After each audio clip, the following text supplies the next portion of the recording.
Well, thank you for joining us today as we celebrate 40 years of women at LaSalle through these profiles. To start off, can you just share your name, your class year, and if you have a family legacy here at LaSalle? Sure. So, thanks for having me. Kayla Faria, class of 2009, '09, so fine. But I'm sure there's a picture of me for sitting with the class of 2008 for Clash of the Classes. So I'm sort of an honorary member of 2008, the Ocho, if you will. My brother graduated in 2012 after me, and he works now as a biomedical engineer. So we're sort of, I guess, out here creating our own legacy. Yeah. That's great. And so, as when you were a student here at LaSalle, what were some of the clubs or activities that you were involved with? Yeah, so I was part of the soccer team, the lacrosse team, and I threw for indoor track. So those are sort of the bigger things I was involved with. Yeah. That's great, very involved, as are a lot of our students are. And so, throughout your time here, outside of the programs that you did, were there any teachers or mentors or faculty members, administrators that really had an impact on you? Yeah, quite a few. I would say, just to start off, I think LaSalle sort of gave me my first mentor, which is Timothy Finnegan, Mr. Finn. We're very different people, and I think he's sort of Mr. LaSalle. I think for a lot of people at that time when I was in high school, I was probably like, if you were to do a vote of superlatives, like least likely to do something like this, it might have been me. But we were so different. But at the same time, like he was someone that really could pull me aside and have like serious conversations with me, and sort of he was someone who stood up after with me, after practices, like when I was waiting for rides and things of that nature, and he would often share a lot of his own story with me, and a lot of times it wasn't like we connected on points of similarity, you know what I mean? It was a lot of times where, just by the nature of him sharing his story with me, made him feel very real to me, and as high school students can be, sort of skeptical of someone that feels maybe phony or fake, and he really is that guy. He really loves LaSalle. Mm-hmm. He's that dude. So, when he could pull me aside and talk to me and say things that other people probably couldn't at that time, because I was a pretty tough high school kid. So in that way, we sort of connected as sort of mentor, mentee. Of course, I probably wouldn't have called him that back in the day. I probably would have just said, Finn's my boy, that kind of thing. He was also someone that I would go to because, again, I was a tough kid, and I probably was a little challenging and difficult for a lot of my English teachers. And so even though he wasn't my English teacher, I'd go see him in the mornings before school had started, or see him during study sessions for sports and things like that, and have him take a look at a lot of my writing. So he helped me improve as a writer. And then the other thing I would just say is, and this speaks a little bit to just how much he means to me. I think when I was applying for scholarships, one of the scholarships I had applied for was a very small Portuguese American scholarship, and had him write me a letter of recommendation. He wrote it for me, and then he sort of let me read it. And I think that impacts just how he saw me, and how he kind of got me, sort of changed the way that I looked at sort of how I saw myself, my culture, my heritage, and what I had to share. And I think that, combined with probably a paper I had drafted for Mr. Saccone back in the days, actually it was an American history class, but I wrote it on the Carnation Revolution, and my mother's Azorean immigration story, kind of gave me a lot of confidence. And I think that was sort of the genesis for things I would, get involved with later on, like my work with the Portuguese American Leadership Council of the United States, where I would go on to do, draft legislative testimony in support of Portuguese American businesses, speak on panels at Fresno State University's Portuguese Beyond Borders Institute and the Luso American Development Foundation, known as FLAD, and then, do the Portuguese American podcast, the Next Gen podcast. Was working or volunteering, I should say, as a co-founding ambassador of the Next Gen program, sort of aimed at younger Portuguese Americans to get involved in the organization, and then was awarded the Portuguese American Young Portuguese American Promessa Award, sort of to deliver on the promise of service and leadership to the Portuguese American community. So I think that really was the genesis at LaSalle, you know what I mean? Looking back on it, because I didn't really write about those kinds of things before that, and I think part of it was just Mr. Finnegan sort of embracing who I was and making me feel comfortable in being my authentic self. Then I would say also, Mr. Carty was a very special teacher to me. He's my honors sociology teacher. I was in a point 2A, so I had a handful of honors classes, but he was my honors sociology teacher, and I think just the way he would sort of like promote and facilitate like some constructive dialogue and debates, and then just sort of like taking you out of your comfort zone for problem-solving situations. And then, through his class, I think combined with, I think it was called the Challenge 2020 program, and he would bring in like speakers to talk on sort of like activism and things of that nature, like working rights activists, stuff like that, labor rights, that kind of thing. And then also like we took a trip to the ACI. I got to hear from people who'd been incarcerated and hear their stories, which were super transparent and changed a lot of what I had to think about. And I think all those things combined, I probably like most incoming high school students, maybe not for the sixth generation because they surprised me. They're pretty great, but just pretty apathetic about politics. And I think also coming from just like a sort of working class, daughter of immigrants, politics wasn't for me. You know what I mean? And then I think that class really got me to start to think about, social change as something closer, something less remote or disconnected from my everyday life. So he made me want to, have some impact on creating change in whatever way I kind of could. So that was really, really transformative for me, that class. And I probably, again, didn't have the words to say all of that to him then. And then just, in the spirit of this event, I would say, like, just to shout out some amazing women teachers. Miss Masazik, Miss Damasio, geometry, Spanish, Miss Kelly for anatomy, Miss Naughton for religion, and I have to shout out my JV soccer coach, Miss Brown, who literally gave me like the sweatshirt off her back. But all of those women were like, gave me a ton of grace that probably I didn't always deserve, to be fair. But also were able to connect with me in I think in their own special way, and again just had unique qualities about each of them, but really left an impact. I think Miss Masazik was the best math teacher I ever had, bar none. Like throughout my education, so I so appreciate, and I so appreciate all of their classes and just what they brought to my life. That's great, and it's great that so many teachers left an impact on you here at LaSalle in very different topics as well. And I mean, Mr. Finnegan is a favorite here on campus, and he still is, so it's great that he's still here with us. Do you want to talk a little bit about your journey after you graduated from LaSalle? Sure. So I'll try to give some context because I think it's important. There's a way you could tell my story where it appears to be linear, and I don't think that helps like a lot of young people if young people are watching this. I think that's kind of some of the basis of some of the mental health concerns and things of that nature. So, I'll be transparent. When I graduated LaSalle, I needed a summer job, and my lease in Maryland hadn't started yet. So I got the first and only job I think I've gotten through nepotism, pure nepotism to date, which was cleaning toilets at Bryant University for Mike D's cleaning service. Did that. Worked very hard. Went to the University of Maryland, where I quickly was able to get a job, I think, in that September, with the Shuttle UM, which was the Department of Transportation Services. I earned my commercial driver's license there, drove 35 to 40-foot transit buses for the University of Maryland community, sort of akin to what you would see as RIPTA buses here in Rhode Island. I also signed on with the Southwestern Company, so I went down to Nashville, Tennessee, with a group that was kind of going, and did the sales school in Nashville, Tennessee, completed that. Then went to go sell books door to door in the suburbs of Illinois. And then came back to the University of Maryland later on, where I would join the rugby team, go on to take an internship at the National Women's Law Center in Washington, D.C. And through that opportunity, I was able to set up meetings with senators and representatives,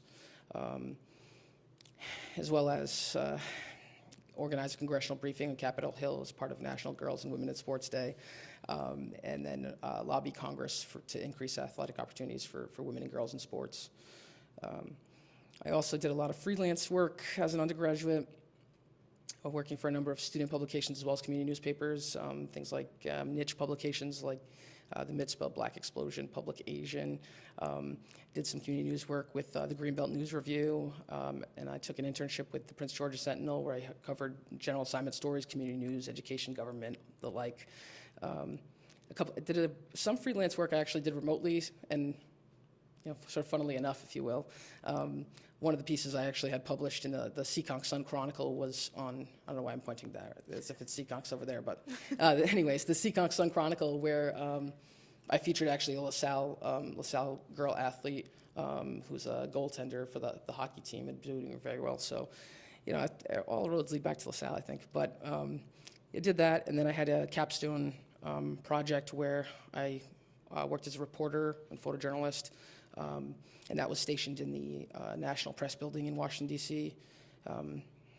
My beat was crime courts and social justice, which thankfully my editor was pretty broad on social justice, so I got to cover a lot of stuff. And had a couple of my pieces, was fortunate enough to run national, so they were published, news outlets nationwide, going from the Maryland Daily Record in Baltimore to the Sacramento Bee, Kansas City Star, Dallas Fort Worth Telegram, and a bunch more. So that was a very a cool experience. And I became sort of the first person, in my household to graduate college.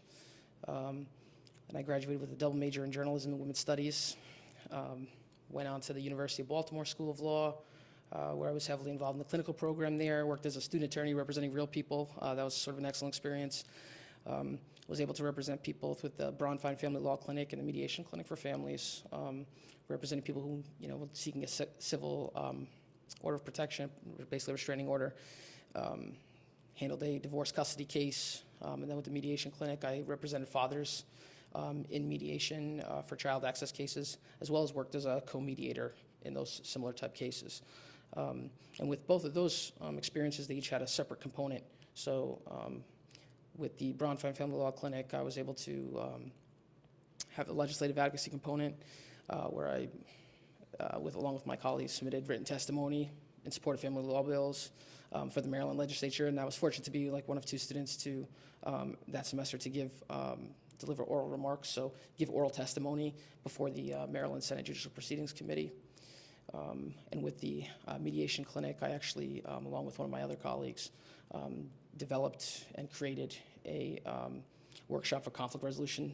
And we delivered that presentation and workshop at the Baltimore City Detention Center for women detainees. I also worked as a research assistant for the Community Development Clinic, handling sort of, traveling throughout Baltimore, handling intersectional community housing issues.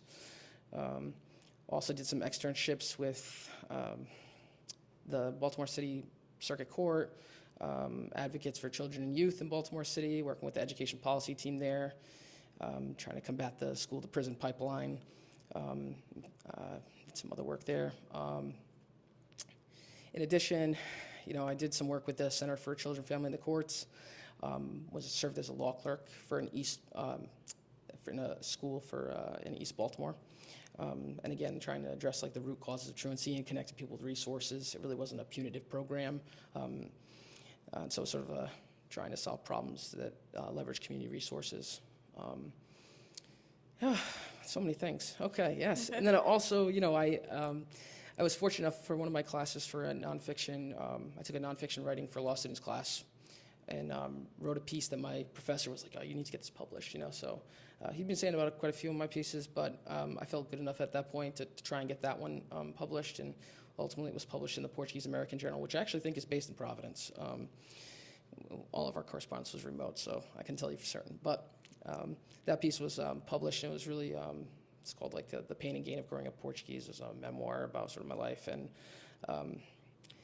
gained some traction online. It was cool to see just how many people it resonated with. They were sharing their stories, which was even better. And just to see the impact that it had on people. And then later on, I find out that that piece was actually listed as required reading or something in a UMass Dartmouth syllabus on it's a psychology course on multicultural counseling, which was a course that was required to be a mental health counselor in Massachusetts. So it was sort of a fantastic thing.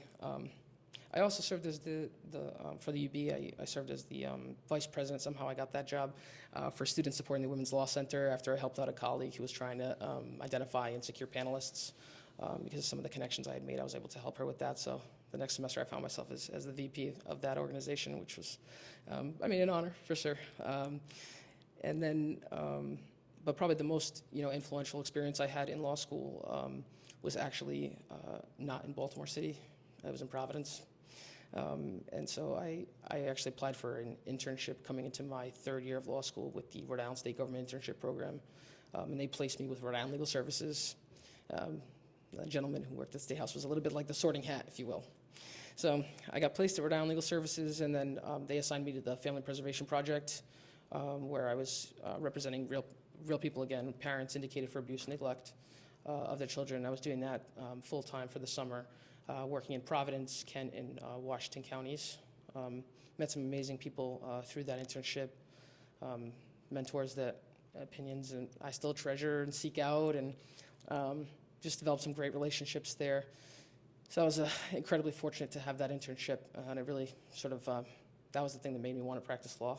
I was one of those like rare breeds that went into law school without believing that I wasn't going to practice, because I didn't want to practice at that point. But that internship really changed the game for me. And I think it was part of the reason why I came back here, along with a lot of other, personal family reasons. But so I came back, got my Juris Doctor and my law degree, and with a concentration in family law, came back to Rhode Island, where I worked for a private litigation firm in East Providence. I also, on the side, was like coaching a U10 boys soccer team. And I roped, my brother into sort of being an assistant coach, and as well as my best friend, who also graduated from LaSalle. So that was a sort of fun experience to sort of give back on the side. With the private litigation firm, where we were representing people who were people who were diagnosed with cancer against like corporate manufacturers of asbestos-containing products, as well as like the talc litigation. So it was a lot of blue collar workers, as well as women who like used makeup or sold makeup. And that was like very fortunate to get that experience. Particularly, I didn't have a car, so it was really close to home and that kind of thing. I got laid off from that position, dealing with some family medical issues. And then the pandemic hit, which sort of exacerbated the timeline. I was out of work far longer than what I can imagine. I'm assuming whoever is listening to this is probably like, this girl's a workaholic. But so it was tough on me for being out of work as long as I was. But it also gave me some time. With distance comes reflection as well. And I sort of, as much as I really appreciated and loved the people that I was working with, my boss, some of my colleagues of staff, the operations manager, that time in distance kind of gave me a point of reflection to think, this is really what I envisioned when I decided I wanted to practice law. And I don't think it was sort of putting money in people's pockets, even though sometimes it felt really good to have that like Robin Hood-esque quality against these like corporate entities. But it didn't feel fulfilling in the same way as my like internship experience did with legal services. So I applied elsewhere after medical clearance, and then garnered a position as a civil rights attorney. So I worked as a civil rights attorney for just under a year for a nonprofit fair housing organization. So we were representing people who were in housing discrimination cases, as well as trying to secure reasonable accommodations for people with disabilities. We did some community outreach work as well. I was fortunate enough to deliver some remarks at the Trans Day of Remembrance in New Bedford. So there's a lot of good work that I did in that position as well. And again, I have this habit of like falling in love with the people that I work with. Again, I felt really fortunate to be around such great, hardworking people. At the same time, a lot of that position was remote, which was great during that time, but I sort of craved the day-to-day interaction with clients. And so when a position became available with the Public Defender's Office, I had applied. And ultimately, I'll skip the interview story, ended up with the juvenile division, which I was hesitant about at first, because my background is not really a whole lot of like criminal law. I didn't really have an interest in criminal law, and it's juvenile, but I sort of convinced myself, thinking like, oh, I'll get my get to be back in family court, and it could be cool working with kids, and it's one of the best decisions I ever made. I feel a lot of times it's funny coming back here. Like a lot of times I meet the kid that I once was. You know what I mean? So it's fortunate to be in this position, and yeah, I'm just loving it. So. That's great. And I mean, you have a stacked resume. Thank Sorry. you for all the work you're doing for the community too. And I think this segues into my next question of, as an institution, one of our big, you could say, mottos for the school is you enter to learn here at LaSalle and you leave to serve. Do you feel as though you're serving the community through your work? Yeah, I mean, it's public service, and I'm representing children who are like some of the most vulnerable in our society. These children a lot of times have dual petitions, and so the common things like the crossover youth. So a lot of times they're also victims of abuse, neglect, that kind of thing, and so to represent some of the most vulnerable people and defend their rights is again, it's just a privilege, and I think a lot of times too, service it can be articulated different ways, but I think a lot of times, like, it really just means at a base level, whether it's, my daily, you don't have to work as a public defender to serve people, right? I think a lot of times it's, devoting your time, talent, and energy to be present for people when they need it most, and a lot of times, I don't meet kids in great situations, and giving them someone that they connect with, and sort of advising them and making it simple for them to understand is an important piece of democracy in general, I think, but also, the legal process, so yeah. Great. And kind of thinking about your time here at LaSalle and like looking at where you are now, do you think that your time here really did influence you to be where you are today? Yeah, I mean, I can give you some concrete examples, right? Okay. So early on, I could talk about, my coach, Liz Belasco, had asked me, she was a soccer coach and lacrosse coach. And so she asked me, hey, you're going to come out for the lacrosse team? And I said, I don't know how to play lacrosse. And she says, well, you're an athlete, just come, I'll teach you. And that thing of like, I'll teach you, somehow I'm very drawn to, that thing. And I think part of it, in large part, can be attributed to this moment. And so when I get to the University of Maryland and I'm going for orientation, and they say, oh, the two highest paying jobs on campus, driving the bus and doing police auxiliary work, campus police. No interest in campus police. I appreciate what they do, but wasn't my thing. So I go for this job to drive the bus, I guess, but I don't really know how to drive a bus. I can't even parallel park a car, you know what I mean? So at this point, but we'll teach you. Okay, so I take the job with the bus. I'm working on the bus. I have a changeover driver who's another student driver. She comes on the bus. She makes a comment to me that kind of harkens back and plays in my memory to one of my teammates at LaSalle. And then she asks if I have any interest in going out for the rugby team. I said, I don't know how to play rugby. You know what I mean? And she said, well, we'll teach you. And so I said, okay. I went out to the rugby team. Now the story could end there, except it doesn't. So through that rugby team, I meet one of the athletes there who I become fairly close with, and I write a profile feature article on her, which gets published. It's my first published piece of writing in like a professional news organization. That piece, along with a reference from my JV lacrosse coach, who I believe at the time was working as a paralegal at ESPN.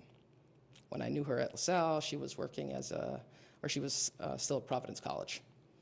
That piece of writing, along with that reference, landed me the job with the National Women's Law Center in DC. And at that time, I didn't want to be a lawyer, but I think every exposure, one thing leads to the next, and especially if you're coming from a place where you don't have many connections to start with, again, if you're in a working class family, that really, you just need one shot. And so one thing leads to the next, and so I definitely attribute that like sort of immediately to LaSalle. In addition, just in terms of like people I think I've met here, LaSalle gave me my first mentor. It also gave me like my best friend. And I know I wouldn't have been able to accomplish some of the things I accomplished in my career, and definitely not get through some of the more difficult personal moments in my life without her. So shout out Britt Blanchett. Yeah, she was an exceptional athlete here, but also just a better human being. And so that influence is sort of like directly related to, my position now. And I think also some of the exposures I had like within the team is very much reflective of what it is that I do. You know, LaSalle is a super competitive, right, place for athletes, and just the amount of hard work that goes into it. I remember getting up at sort of 5 a.m. in the morning to go and lift weights here, running on my own. Those like Saturday morning practices where they would run us ragged to keep us out of trouble, which was a smart tactic, I have to say.